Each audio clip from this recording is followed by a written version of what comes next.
Olá, vamos dar sequência então à aula de globalização. Aqui nós vamos falar sobre tipos de industrialização, alguma distribuição, algum tema específico, certo? Esse daqui é um mapa que mostra as principais áreas industriais do planeta. Como podem ver, é uma distribuição muito desigual, uma distribuição concentrada em países centrais, se destacando aqui os Estados Unidos, principalmente a região nordeste dos Estados Unidos, ali a Europa Ocidental Central, né? Alguma parte ali na Rússia, mas também China e Japão. Aqui tem as concentrações tradicionais das indústrias, né? Que é, como eu disse, o Nordeste dos Estados Unidos e o Sul dos Grandes Lagos, ali na região de Chicago. O Vale do Ruhr também na Alemanha. O Vale do Sena na França. O Triângulo Industrial da Itália, que fica no norte da Itália, e aí esses três últimos que eu falei, na Alemanha, na França e na Itália, estão formando, né, um grande bloco industrial. E também a megalópole de Tokaido, no Japão. Que é basicamente assim, um conjunto de várias cidades japonesas, de várias metrópoles japonesas que tem ali uma ocupação urbana, mas também muito industrial. Essas aí seriam as regiões mais tradicionais de ocupação, as regiões tradicionalmente ocupadas pelas indústrias, né? Já tem indústria há mais tempo.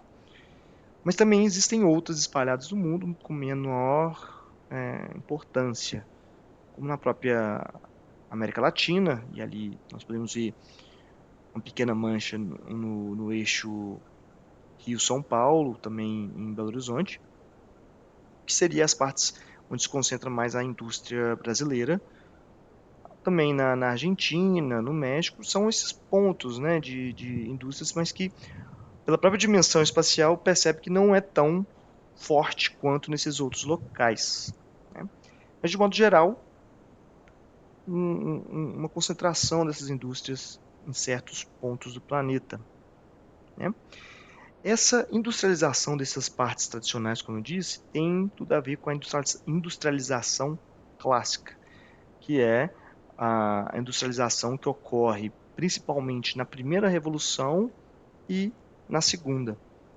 Aqueles que vão iniciar de fato a industrialização a partir da terceira revolução industrial vai ter outro nome, que chamamos de industrialização tardia, que ainda nós vamos ver logo mais.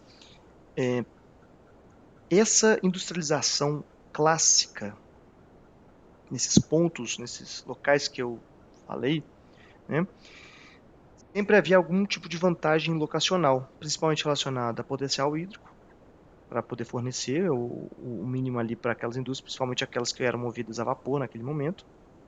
Presença de carvão, que foi por muito tempo a única, mas a mais importante fonte de energia industrial, e também próximo a mercados consumidores. Locais naquele momento eram as maiores concentrações de população, maiores concentrações demográficas.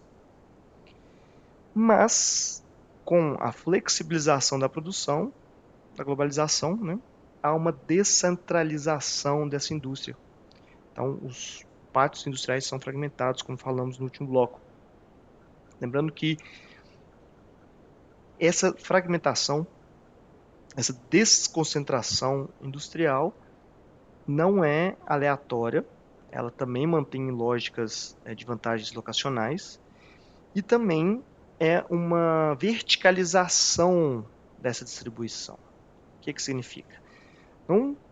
Não fragmenta, né? A indústria não se descentraliza de forma horizontal, como indústrias seja de tecnologia ou de base se distribuindo em várias partes do mundo. Não é isso. Ela é vertical. Indústrias de maior tecnologia ou permanecem nesses polos tradicionais, onde foram as primeiras indústrias, e as de base vão para outros locais, ou as de maior tecnologia vão explorar outros espaços em países e territórios dinâmicos, em territórios centrais, mas o importante é dizer que a indústria de base foi a que mais se moveu no sentido de procurar locais mais baratos para se explorar recursos energéticos, recursos minerais, enfim, estratégicos ou não. A vantagem locacional estaria nesse ponto sendo decisivo nesse sentido, né? Onde tem matéria-prima e onde é barato explorar essa matéria-prima. Tá certo? Não foi uma distribuição aleatoriamente e horizontal. E dessa forma, há uma reorganização territorial da indústria. Algumas regiões da antiga concentração industrial também podem se tornar decadentes.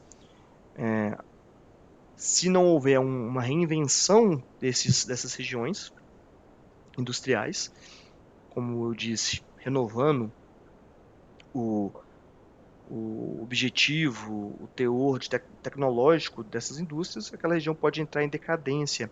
Inclusive, tem aí um caso enfático que é o caso de Detroit, que é uma cidade que fica no nordeste dos Estados Unidos, que por muito tempo foi uma cidade que se especializou na produção de carros. Tinha várias montadoras, uma cidade que estava muito ligada à produção automobilística. E aí vem a crise de 2008, que apesar de ter sido relacionada a uma bolha imobiliária, atinge os bancos e os investidores que financiam também toda a cadeia industrial, né, principalmente a automobilística, que também está muito ligada ao consumo imediato desses produtos, né?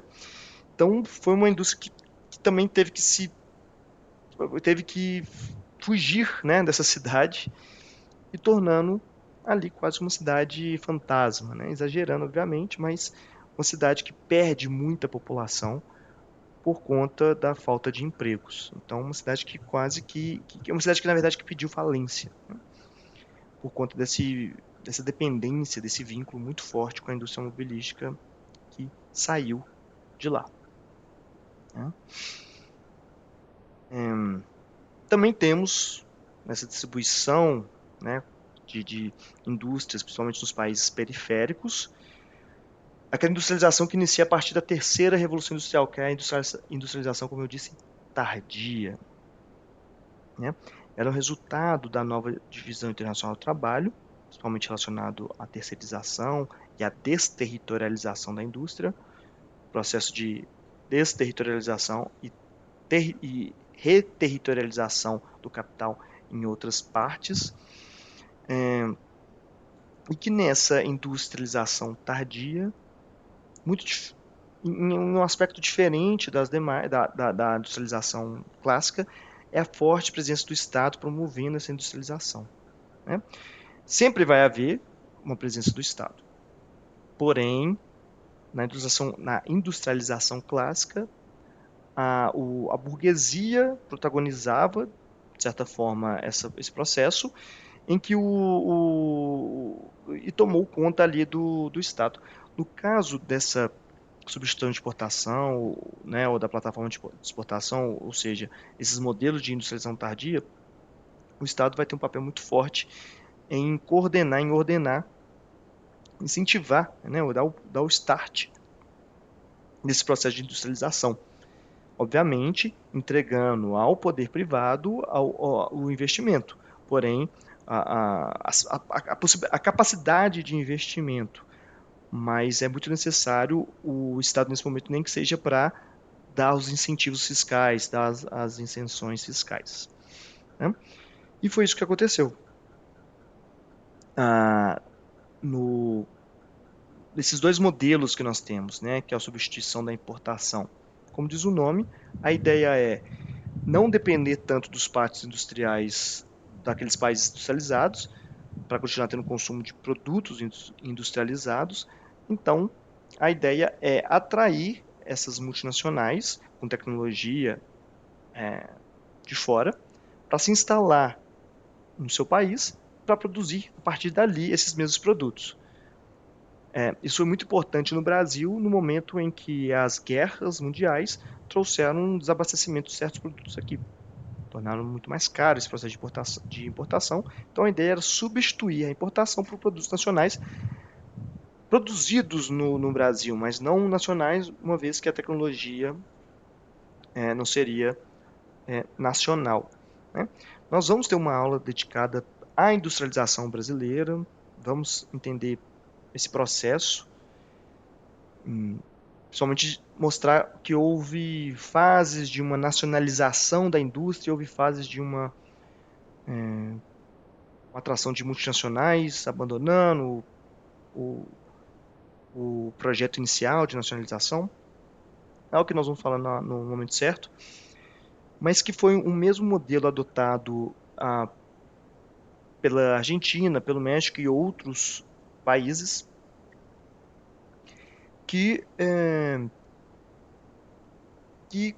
no caso do Brasil coincide com ali a década de 50, com a grande parte das isenções fiscais para automobilísticas do Brasil, principalmente automobilísticas, além de outras tecnologias internacionais, mas que logo vem a ditadura militar e muda o rumo, desculpa,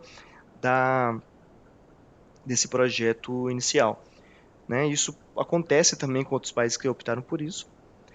E por outro lado tem a plataforma de exportação, que foram adotados por esses países, como a Coreia do Sul, a Singapura, Hong Kong, Taiwan, China e Vietnã, esses territórios também, que em grande parte têm uma mesma ideia de incentivos fiscais para multinacionais se instalarem, mas na substituição de exportação, a ideia é o atendimento do mercado interno. Então, o mercado interno quer usufruir, quer consumir esses produtos, em vez de importar, vai ser produzido no próprio país. A plataforma de exportação é diferente. Como diz o nome, aquele país, além dos incentivos fiscais, dá todas as condições necessárias para as multinacionais se instalarem ali, usufruindo da mão de obra barata, das leis ambientais flexíveis, da disponibilidade de energia e água mais barato, para produzir e exportar esses produtos. Então, a contrapartida de uma indústria que se instala ali e pode utilizar desses benefícios fiscais e financeiros, trabalhistas, ambientais, a contrapartida é a geração de empregos, né, de contribuição para o PIB daquele país. E que, a princípio, né, jogo na verdade essa pergunta para vocês. Nesse rápido, nessa rápida caracterização dos dois, né, pensar qual que é o melhor modelo para se adotar. Né? Na época que iniciou a substituição de exportação, esse modelo se pareceu melhor, porque dava uma ideia de maior autonomia para esses países, uma vez que, mesmo que seja através de multinacionais, haveria ali o atendimento inicial para o próprio país, para o consumo próprio do país. E, assim, poderia haver uma possível transferência de tecnologia, uma nacionalização de tecnologias, produção de indústrias nacionais. Por outro lado, a plataforma de exportação sempre pareceu algo muito... a plataforma de exploração, quase, né? Porque usufrui de vários aspectos daquele país, mas a ideia não é nem atender o mercado local, né? Só usufruir mesmo. Mas algo acontece nesse meio tempo que isso muda, que na verdade torna a plataforma de exportação um maior sucesso nesse modelo do que o substituto de exportação. Claro que nós não podemos analisar só pelo fator, um ou outro fator, temos que analisar tudo, como eu disse, politicamente, mesmo que no Brasil a gente, né, assim que inicia esse processo com maior intensidade, na década de 50 já vem uma ditadura militar e muda muito essa política, tem que analisar o conjunto, né? Mas no caso da plataforma de exportação, tem essa tese, deixa eu me retirar aqui, que chama Modelo dos Gansos Voadores. É uma tese aí de 1930, mas depois foi renovada mais para frente, mas que basicamente diz o seguinte, que assim como, né, vamos tentar entender aí a primeira metáfora, assim como o voo de gansos, né, nesse formato de V, o que acontece? Existe ali o líder que puxa o grupo e em formato triangular, outros vão seguindo esse líder. Então essa metáfora, né, inclusive a ideia de estar voando também faz parte da metáfora, teria o Japão como líder, porque nesse caso o Japão é o país que iniciou o processo de industrialização, até mesmo de produção de tecnologia nacional. Depois, no segundo grupo, seria a Coreia do Sul, a China, Singapura e Hong Kong. E, por fim, o terceiro grupo, Filipinas, Indonésia, Tailândia, Malásia e Vietnã. Lembrando que tem aí uma contradição entre o segundo grupo, né? Eu destaco a posição da China, que em algum momento pode aparecer como o último grupo, ou ora como o segundo grupo.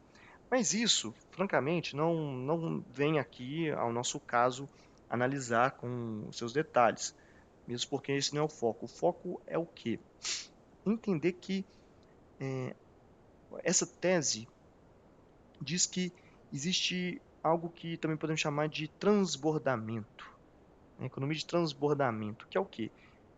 Um país ali asiático que se desenvolve, que inicia seu processo industrial de produção de tecnologia, um momento vai se especializar mais em tecnologia e menos em produto de base, de bens de base. E aí, essas empresas, essas indústrias de base vão migrar para países próximos para iniciar ali o processo de industrialização. E isso vai se transbordando de país para país.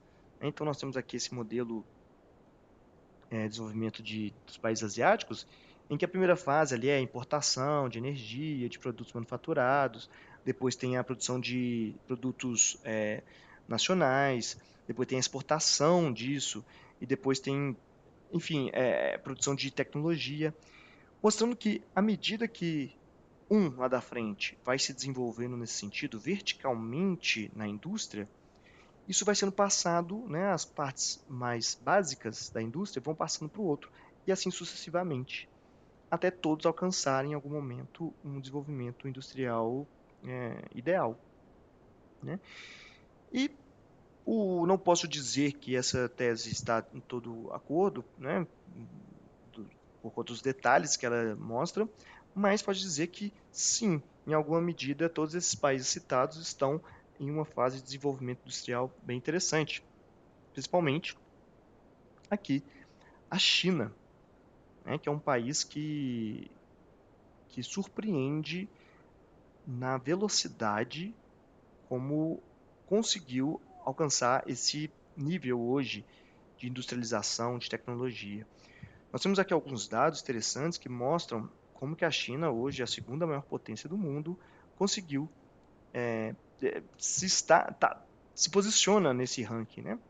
Então, comparando ali o PIB da China com os Estados Unidos ainda segue como líder, mas a China está cada vez mais próxima de alcançar, né? E de ultrapassar os Estados Unidos. Isso se vemos ali o PIB, né, o absoluto. Mas se considerarmos o PIB per capita, que é o PIB, né, dividido pela população, a China realmente ainda fica bastante para trás, principalmente devido ao tamanho da população chinesa, né, que ultrapassa a dos Estados Unidos em 3, 4 vezes. Então é um pouco mais complexo falar em alcançar os Estados Unidos nesse momento. Mas podemos ver um potencial muito grande na China, mesmo porque esse início do processo industrial é recente e já tem alcançado níveis impressionantes. Né? Então, nesse mapa, a gente vê uma distribuição de como que é a indústria na China, também muito concentrada na região leste e sudeste, as principais cidades, né? Estamos vendo ali as áreas de fusão industrial ali em Hong Kong, Shenzhen, Xangai e Pequim, mas muitas indústrias de alta tecnologia, aeroespaciais, automobilística, eletrônica, química, isso eu estou citando aquelas de mais tecnologia, né? E também uma disponibilidade muito grande de recursos energéticos, principalmente o carvão, que ainda é a base energética da China, e o petróleo, que não é o maior forte da China, porém é existente, né?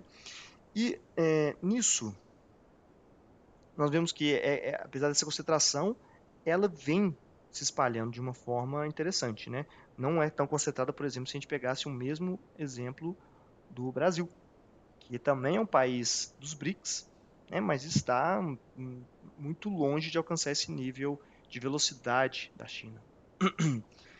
E aí tem uma questão muito interessante, né? Tem esse chamado plano Made in China, Made in China 2025, com quem Pequim quer conquistar o mundo. Essa aí é uma matéria do BBC. Mas que já outros canais têm noticiado isso, né? O que é isso? É uma espécie de corrida tecnológica que a China assumiu e tem colocado todos os detentores de tecnologia tradicional, principalmente do Ocidente, com uma certa preocupação devido à velocidade, ao poder da China de conquistar esses espaços.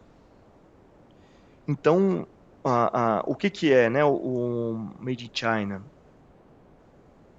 É um programa de metas do governo chinês de alcançar o auge, né, ser o principal produtor, detentor de tecnologia, de poder de informação e conhecimento desses 10 setores, que são equipamentos eletrônicos e microchips, tecnologia de informação, máquinas agrícolas, tecnologia aeroespacial, novos materiais, ou seja, aquilo que a gente, né, de inovação, equipamentos ferroviários, eficiência energética, entre elas energias renováveis, veículos elétricos, equipamentos de engenharia oceânica e navios de última geração, ferramentas de controle numérico e robótica e dispositivos médicos avançados. E alguns deles já se destacam muito no mundo. O que eu quero trazer aqui para vocês, um exemplo, é que é o da ferrovia, porque o da ferrovia, desses setores, é um dos que alia tecnologia com infraestrutura. O desenvolvimento da tecnologia está atrelado à instalação de infraestrutura. Nesse mapa é impressionante ver o avanço dessa infraestrutura no país, que em 2008 era muito, né, pontual, pouco integrado, talvez até inexistente, para se dizer a verdade, né? Não poderia se dizer integração ferroviária. Em 2020 já se torna um país com maior extensão ferroviária de alta velocidade do mundo. Né? Isso em muito pouco tempo. 2008, para quem não se lembra, foi as Olimpíadas na China, em que ela estava mostrando, né, como se fosse uma vitrine para o mundo, falar, olha, estamos em crescimento e olha como está hoje, né, com poderio de integração, lembrando que essa instalação ferroviária atende tanto de cargas quanto a de passageiros também, e ainda assim não é uma ferrovia qualquer, é uma ferrovia de alta velocidade, como mostra essa matéria, da China que inaugura o primeiro trem-bala do mundo que viaja sobre a água no Estreito de Taiwan. Ou seja, uma ponte muito grande que atravessa, né, grande parte ali do mar que alcança a ilha de Taiwan. E essa infraestrutura, ela tem um sentido local, porque mostra um desempenho da geopolítica da China em relação a Taiwan, que aí tem uma questão muito tensa entre esses dois, uma relação que discute autonomia e soberania de Taiwan, algo muito complexa, né, que a gente acompanha aí no noticiário, como que tem sido esse enfrentamento, né, do governo chinês em cima de Taiwan, evitando qualquer tentativa de separatista ou de maior autonomia, maior soberania.